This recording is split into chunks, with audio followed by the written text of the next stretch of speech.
Welcome, horror fans, back for the second episode of the Northwest Nightmares Film Fest podcast. My name is Alan Cunningham. I am the event organizer for Northwest Nightmares. I'm also the technology coordinator for Northwest Access right here in St. Albans. That's the organization that puts on Northwest Nightmares every year. I want to take a quick second to thank our sponsors this year so far. We've got the Vermont Surrogacy Network and Twigs Restaurant in St. Albans. If your business would like to become a sponsor for Northwest Nightmares, give us a shout at info@northwestaccess.tv or give us a call at 802-782-8676. My guest today is Mason Mashtare. If you are familiar with Northwest Nightmares, you are familiar with Mason's work. So welcome. Thanks for coming, Thank you. Thanks Mason. for having me. Yeah, no worries. So why don't you tell us a little bit of your background, where you came from, what kind of influenced you in horror movies and stuff, and yeah. So I'm from St. Albans. I went to BFA high school, and I was in the Northwest Technical Center too. I've always been super interested in movies. Always loved movies. Blockbuster, awesome. It's a shame that Blockbuster still isn't here because that was just the best thing growing up going there. Yeah. I still fit into my Blockbuster uniform that I still have. Oh, you worked at Blockbuster. I worked at a Blockbuster. Oh, absolutely. Had it not gone out of business, when I was getting into high school, I would have been working at Blockbuster. I would have been there.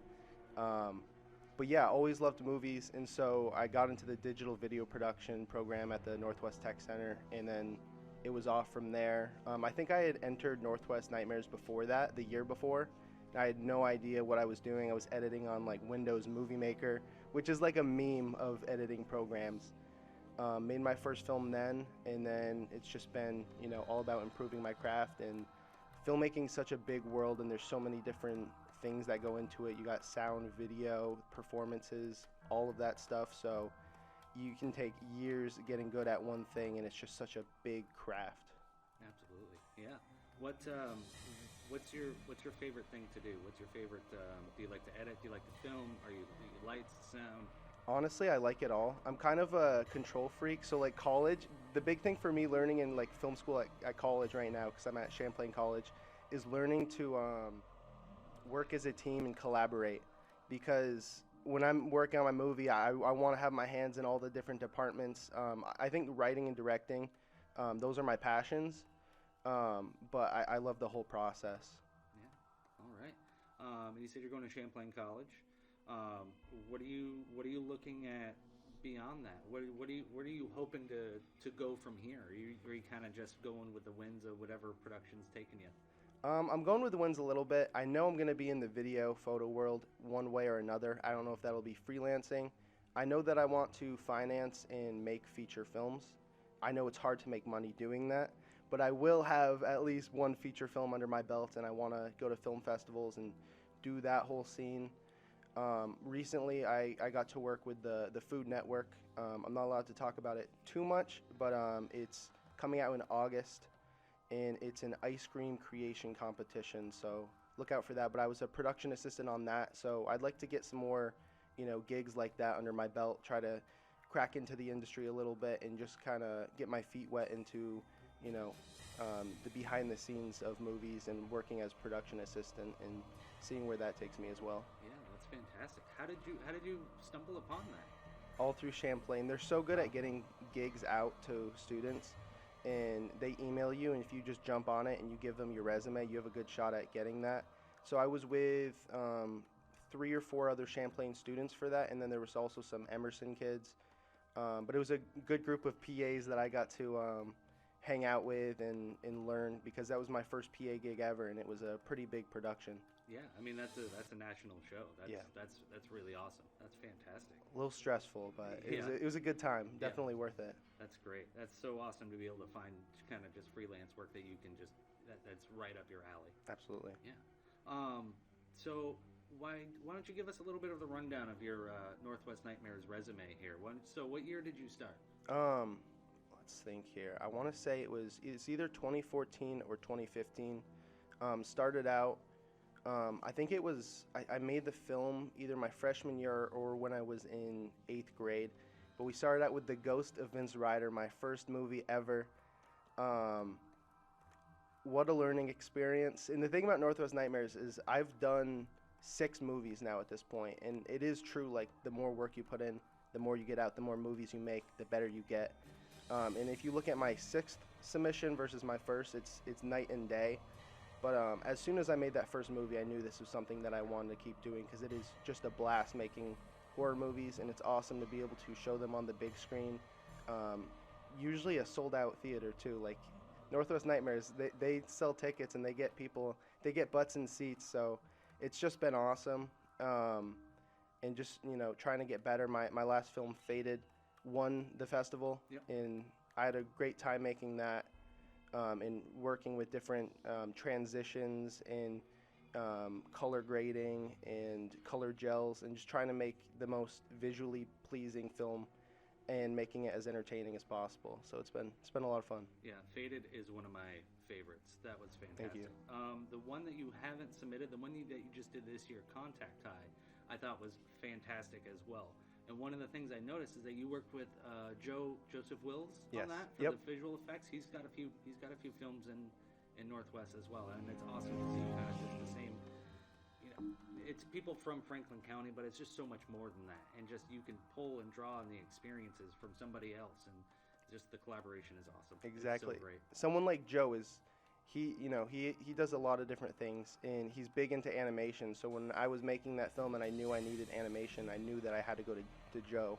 And like you said, he's been part of Northwest Nightmares as well, and he's made some really, really cool films. Yeah. I mean, they're never the longest ones, but you can tell the amount of time and effort that he puts into the animations, and Absolutely. he's got some crazy talent. Definitely. Yeah. So you've mentioned before that you've gotten films in your other short films in other festivals, right? Yeah. What's that experience like, and what's kind of the same and different, better or worse with Northwest Nightmares? The cool thing about Northwest Nightmares is it's local, and it's people from around the area, and it's also specific.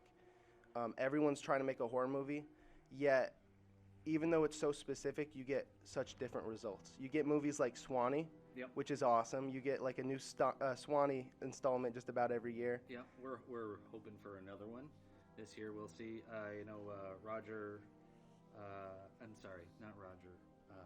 What's his name? Romeo Cranstonic may or may not be working on another installment of Swanee this year. Cool. I don't know. Cool. We'll see. But yeah, I like Jitters. Jitters Yes. is one of my favorite ones, and that Yes. it's horror can be a wide interpretation, Exactly. and it's awesome to see what people come up with. But you were saying about for this one, it's so specific, but with other festivals, With other festivals, you have more room for, going wherever you want. So like my film Contact High, I submitted to, I want to say 12, 13 different festivals. It's different now with it being COVID, because a lot of those are online festivals. Yep. I think that's one of the perks of Northwest Nightmares. It's local, so I can actually go to that one, yeah. which is awesome. Other things that I've done, and this is for like any tech center students, is like Skills USA. Yep. They do at the state level, it's a 24-hour film fest. Usually it's 48. Yeah. This is 24, so you're pulling an all-nighter and making a movie. Yeah.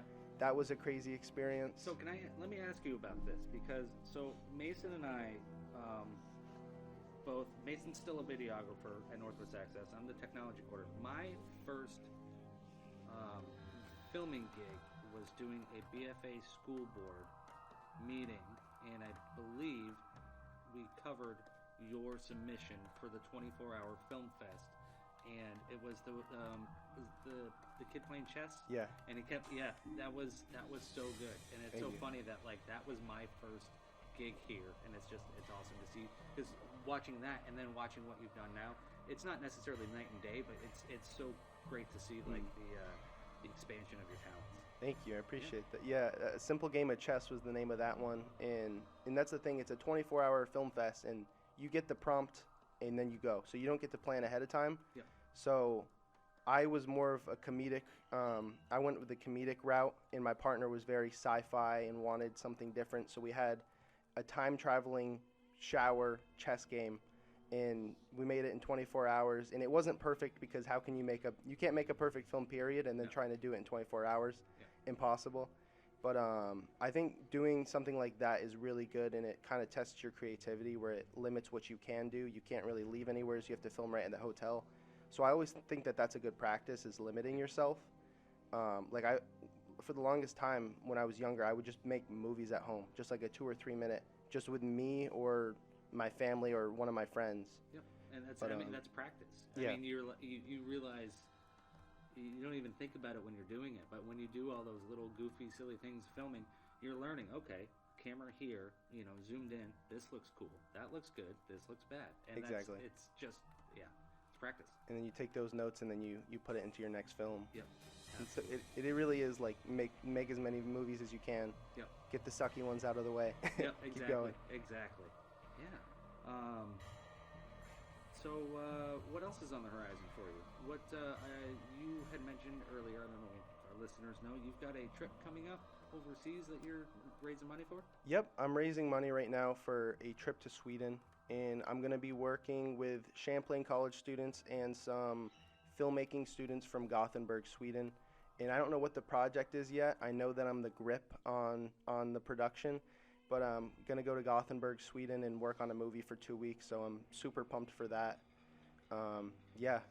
That's what's on the horizon, that along with my senior thesis film, because I'm in my senior year of filmmaking or at Champlain, and I'm making a slasher date movie. Awesome. I just finished the first draft of the script, but I'm hoping to make that, over the course of the year, but hopefully take a little segment to put into Northwest Nightmares. Yep. That way I have something to, add to it. Awesome. That is so awesome. Is there anything else you want to add, Mason? I guess let me give the pitch of why you should do Northwest Nightmares, because I've heard from a lot of people like recently that they want to submit. I think don't hesitate, just do it. It's a good time, and it's an awesome environment to be able to watch your movie in a room full of people who love horror movies. Don't be afraid. If you're the person on the fence about it, just go and do it, because you're likely going to make something cool and you're going to learn something along the ways, and you're going to grow as a filmmaker. So definitely, it's a lot of fun. It's my favorite festival to submit to, just because you're always going to get something different there, and the movies are always really, really fun. That's awesome. And Northwest Access, we're here. We've got any of the equipment, editing, audio, video, you name it. Come in, borrow it. We'll give you a little lesson on it. We're here for that. We love content, so bring it on in. And we're more than happy to work and help anybody as much as we can. And that's one of the nice things that I've tried to do this year. I set up the Discord server for Northwest Nightmares. So if somebody is making a movie and interested in making a movie and saying, hey, maybe does anybody have a good fake blood recipe? Yeah, so and so is going to raise their hand. I like that. That's really, really what I'm hoping for, is kind of a community collaboration. From the creators themselves, you and there's a lot of regulars, but we get the one-offs every year too, which are fantastic. There's one other point I wanted to make, and I totally forgot. You made me think of something. It's What's like that?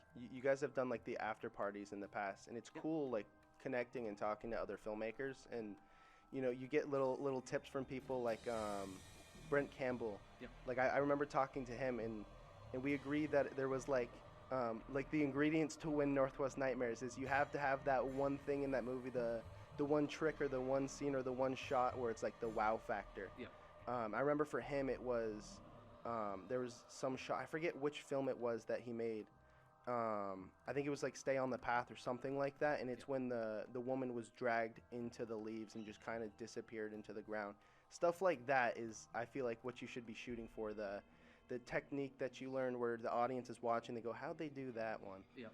But that's something that I always try to do whenever I'm making a film. It's like, all right, this whole movie is built so we can do this one thing. This technique right here. Exactly. I want to be able to get this shot. Yeah, absolutely. And that's, if you want to do, that's more than fine. That's the beauty of this event. And I would say to people who are on the fence, and even if you just don't have the time this year, something's not going to work, come to the festival. Just even if you are a dead set on making something, just come and enjoy it. Just come check it out.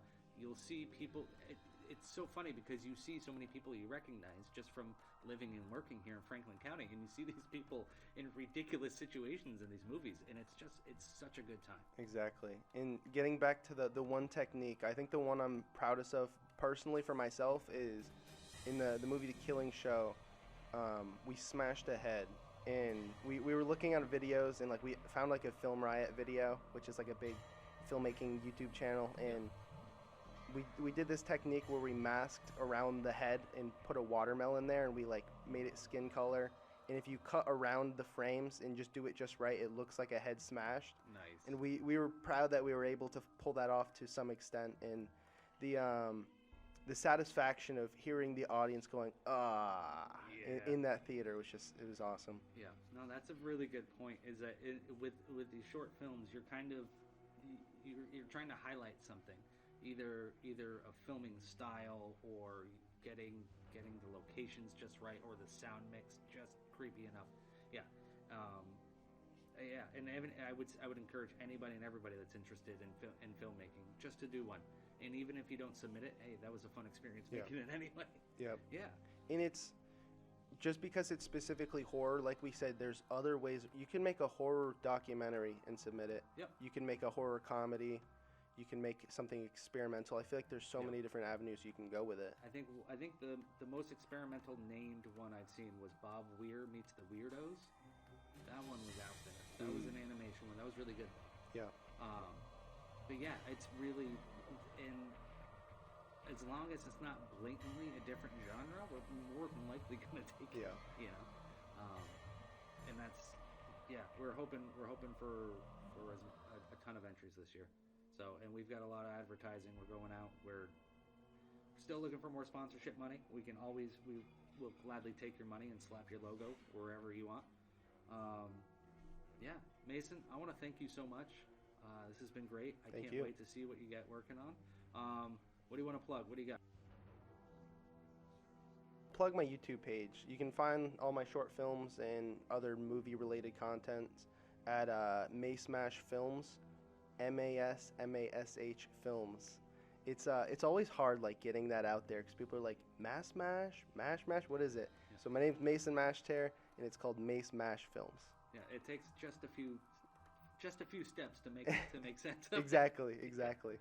Awesome. Well, I want to thank Mason for being my guest on this episode. Thank you all so much for listening again. Check out nwnightmares.com to keep up with all the comings and goings for the festival. Just quick recap, September 1st, submissions open. Tickets are going to go on sale for the Sunset Drive-In in September as well. You can pick those up in their box office or right on their online website. Tickets for the Weldon Theater will go on sale October 1st, and you can pick those up on our website at nwnightmares.com. And keep an eye out. We're going to do some coupons. We're going to do some promos for tickets. We might have a couple other events coming up as well, but we don't want to get that out of the bag just yet. All right. Well, thank you so much, guys. Thank you for listening. This has been Alan Cunningham for Northwest Nightmares saying so long.